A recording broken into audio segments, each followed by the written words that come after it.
This is Miles. My new single Gone just dropped on all platforms. Be sure to check it out. We're going to talk about it here on All Hip Hop. What's the word, ladies and gentlemen? It's your man Slops. Shot your head, Times Square from One World Studios or allhiphop.com. I have a very, very special guest. Please let the people know who we are. Hello, hello. I'm Miles. I do songs. I write them, and that's pretty much it. You make good songs. All right, then. So for you, you are pretty much like the end result of what could happen during a pandemic. Cause I'm pretty sure you've been working all your life, but Yeah. most of your notoriety came during the Quarantine radio on Yes. the Wild Challenge with Tory Lanez. Exactly. So for the people that may not know, what were the two songs that you did sing on there? Wow. It was a little minute ago now. I definitely did Dirty Diana, which is one of my favorites because Michael Jackson. Yeah. But and then I did a mashup of, I believe, Poison and don't remember the other one, but I remember doing Poison. I remember being really excited to do that. Yeah. Okay. Yeah. So all right. So as far as that goes, obviously you see Tory Lanez had to make you pull up and all that. Did you, when you went on, did you know, like, did you believe in your heart like this was my big break, or was you like just doing it for the hell of it? It was like, so I was already doing a bunch of Instagram lives and whatnot. So it was more like, okay, if this happens, this would be pretty cool. I didn't necessarily know what was going to happen from it. But all I remember was when, like, Instagram, when the little bubble kind of like loads you in on a live. Yeah. I remember kind of sitting there like, oh my God, like grabbing my guitar and like trying to set up and get it ready. So it was definitely like, it was just a crazy experience. Okay, then I got you. So leading up into that, how long have you been performing, writing, and singing? I mean, I grew up like, let's see. I had gotten a guitar from my dad when I was probably 8 or 9. And it was like sitting in his closet. It was all dusty because my music side comes from my dad's side of the family mainly. I grab it. I start trying to play it. My dad's like, oh, no, you can't use it, yada, yada. Long story short, like I learned how to play some chords. And then I started performing in front of like supermarkets and on trains and whatnot. So that was like where I really got started. It was like where I practiced performing, Okay, I got you. So until the performance with Tory, what was you say was your biggest moment? What was the biggest moment for Miles? The biggest moment was probably just performing for people. Like every chance I got, whether it was on a train, on a stage, like just being around the environment. That because I love being there. Okay, I got you. So now we're to bring it up to date. Now you're on press run. So besides that, how has your life changed? I have a schedule now, so that's weird.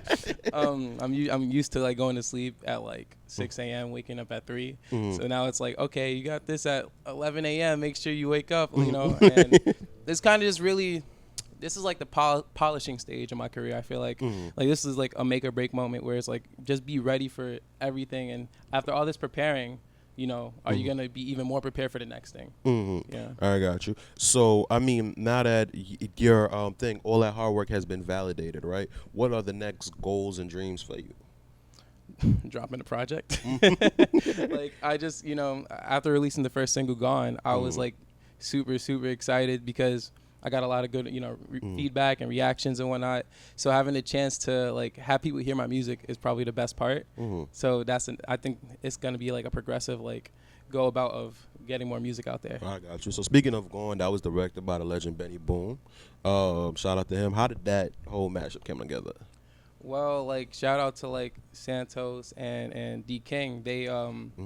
They introduced me to Benny, and I showed him the record, and I'm pretty much like, yo, like let's like I want to put the video together. And I didn't necessarily have a vision for it because there's a couple of records I had in mind, but we as a collective chose that one to push first.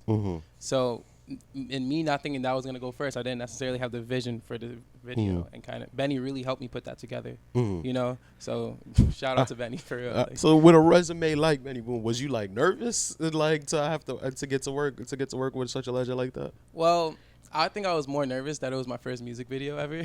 So it was kind of like the learning stages of something I've never done before. So your first music video ever is with Benny Boone. Yeah. That's crazy. And he made it so much easier. Like he made the process, like not saying I would know from prior knowledge or anything, but like I didn't feel like that. I felt like it was supposed to be like everything was supposed to be like perfect. Like things were supposed to go this exact way or whatnot. And Benny kind of just like, all right, do this.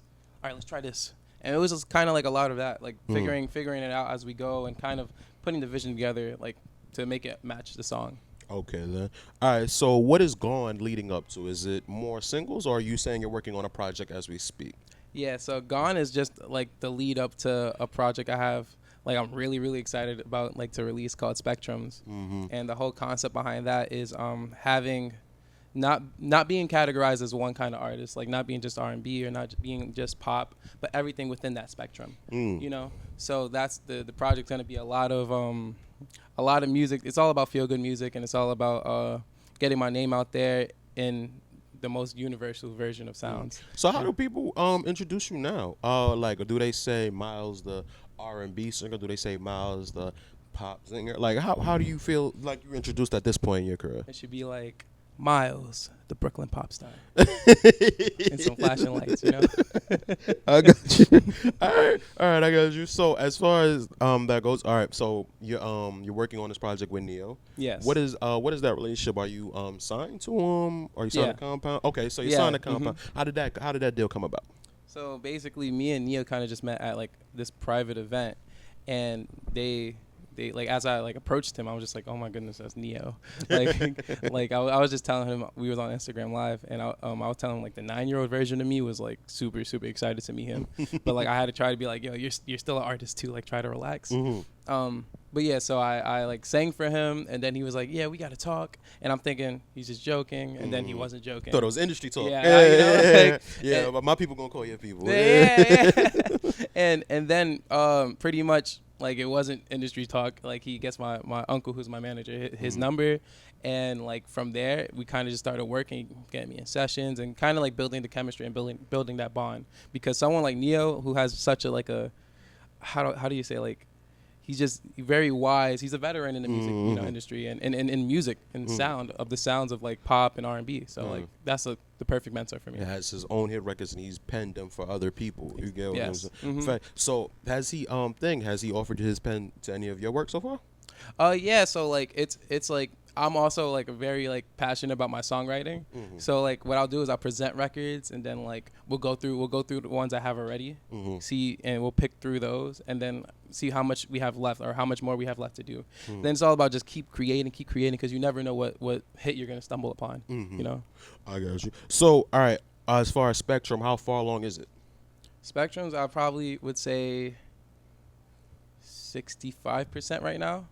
Yeah, because we're still like figuring out like the kinks of it, because it's just really about making it all make sense, one coherent sound that's also a bunch of different sounds. You know. I got you. So for you, who influenced you? Like, what artists influenced you, you would say?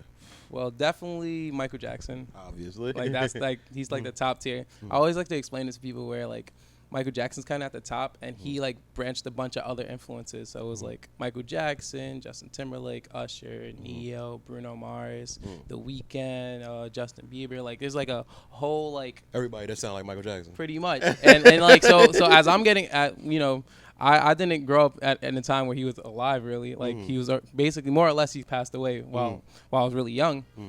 So as my life went on, I kind of like felt it, like I kind of gravitated towards these artists because I didn't understand why, but it was because they had the same influence. Oh, okay. Yeah.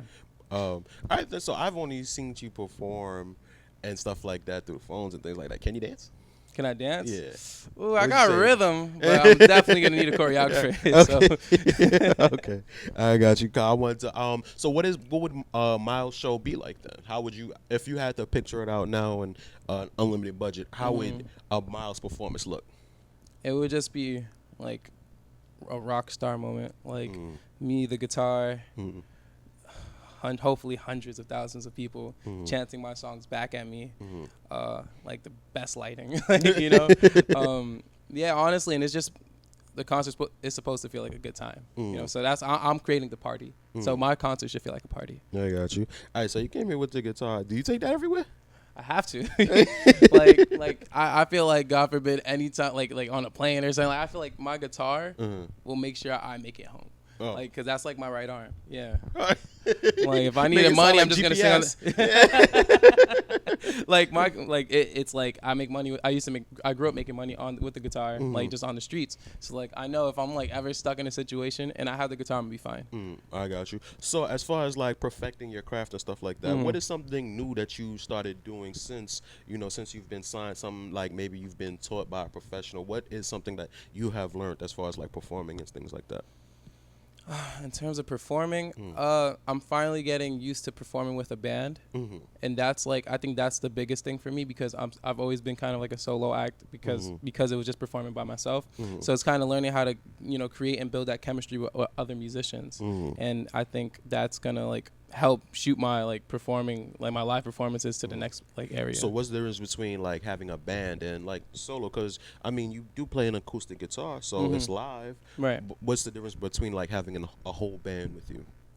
The whole band, I feel like my job with just the guitar is to create that band feeling or create that concert feeling by myself, like Ed Sheeran or somebody, you know.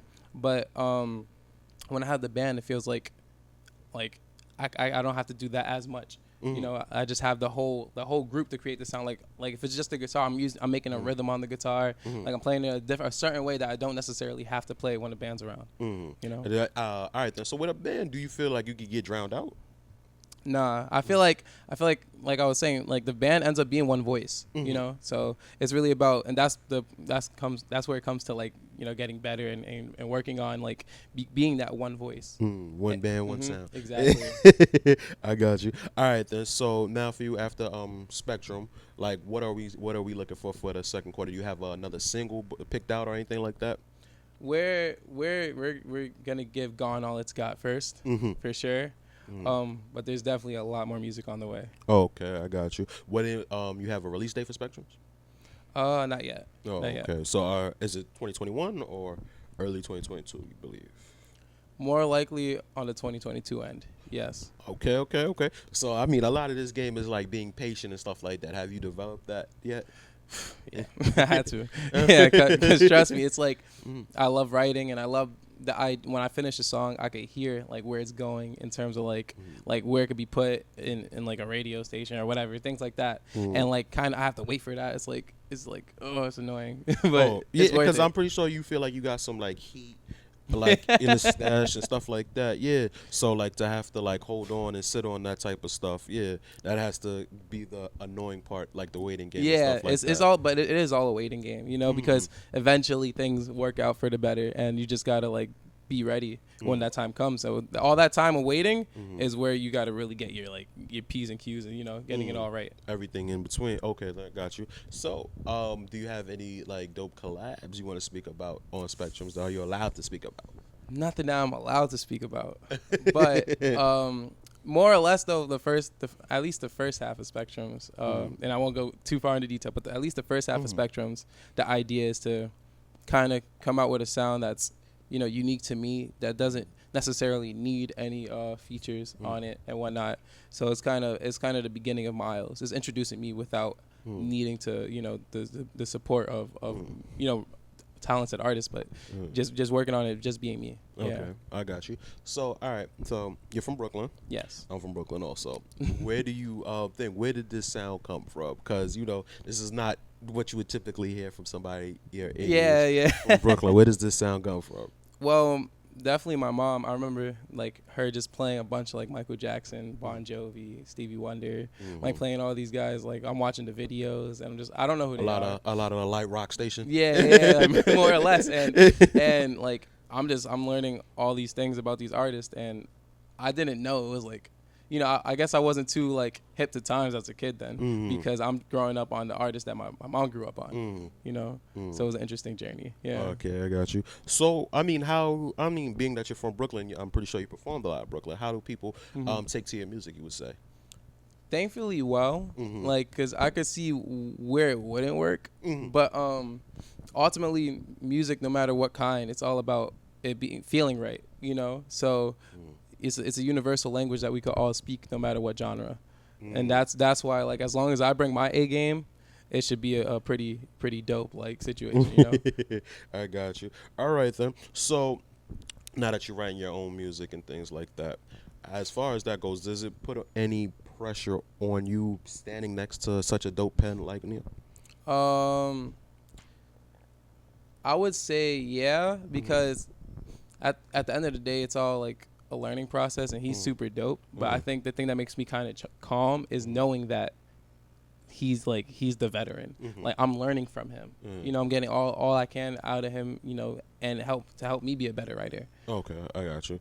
All right, then. So before I get you out of here, right? Usually, this is allhiphop.com. So usually we have a lot of rappers. We ask them who is their top 5 that are alive rappers. But not that. I want to know who would be your top 5 that are alive pop R&B singers. Okay. You can mesh them together. All right, this is gonna be kind of easy. All right, so You've been prepared for this one. no, it's just straight facts. So Michael Jackson, not in order. Let's not put me under that pressure, Okay. Let's say Michael Jackson at the top, and then the rest is not in order. Michael Jackson, The Weeknd, Bruno Mars, Justin Timberlake, and Neo. Okay, I got you. Yeah. They all sound like Michael Jackson. I just want to let you know. They all have that MJ influence. I got you. All right, you put yourself like, I mean, because if that's your top 5, I'm imagining like when you did the Dirty Diana, you heard it. You know, you could hear the similarities and stuff like that. So I get. How do you separate yourself though? Because you know, like you said, a lot of your whole top 5, they do have a sound, a Michael Jackson sound, but they own sound in their own way. You know, Right. Bruno Mars and The Weeknd aren't the same artists, but you can see the Michael Jackson influence. Right. What would be like you understand? Like, how are you influenced by Michael Jackson, but different? How would you explain I think it? it's taking advantage of being like the youngest one out of that group, and just kind of like I was also influenced by them. So like I don't know how to explain that. I was also influenced by them who were influenced by Michael Jackson. Yeah. But I'm learning about these newer sounds as I'm going along, like the Don Tollivers, like all the sounds that like Justin Bieber has, or like a group like Pretty Much. It's another pop group.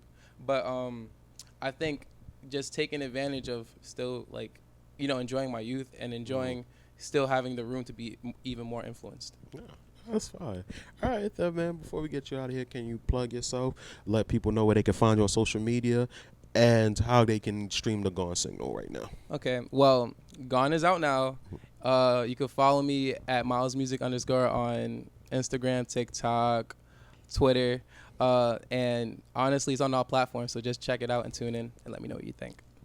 Got you, man. Congratulations on all the success, Thank man. you so much. This is like you're like the what you call it, the best case scenario out of the pandemic. You get what I'm saying? So so that's a pretty fine. So 20 years from now, you know, after you've had like your long career, which probably still be going, you can still tell people like, well, you know, COVID wasn't really the worst time for me. You get what I'm saying? You're gonna have one of the few feel good stories about COVID. Like, yeah, that's when the came up happened. That's when the magic started. You know what I'm saying? So shout out to you, Miles. Thank you. No problem, man. Once again, Slops shot you here at One World Studios in Times Square for allhiphop.com, and we out, man.